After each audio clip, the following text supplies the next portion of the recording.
మమతా బెనర్జీ కీలక డాక్యుమెంట్లు తీసుకువెళ్లి నేరానికి పాల్పడ్డారని ఈడీ ఆరోపించింది. అయితే ఈడీ ఆరోపణలను ఖండిస్తూ మమతా బెనర్జీకి చెందిన టీఎంసీ ఐపాక్ సంస్థలు హైకోర్టును ఆశ్రయించాయి. ఇక తమ డాక్యుమెంట్లను ఈడీ అక్రమంగా తీసుకెళ్లిందని, తమ పార్టీకి సంబంధించిన అంతర్గత వివరాల్ని సేకరించాలనుకుందని టీఎంసీ ఆరోపిస్తుంది.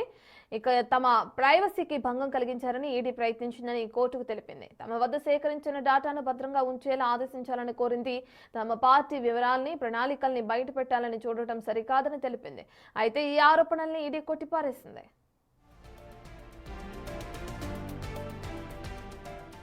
తమ ఎలాంటి డాక్యుమెంట్లు తీసుకెళ్లలేదని కోర్టుకు తెలిపింది. తమ చర్యల పట్ల టీఎంసీకి ఎలాంటి నష్టమూ లేదని కోర్టుకు తెలిపింది. ఇరువురి వాదనలు విన్న జస్టిస్ సువ్రా ఘోష్ ప్రాథమిక సాక్ష్యాల ఆధారంగా టీఎంసీ పిటిషన్లను కొట్టివేశారు.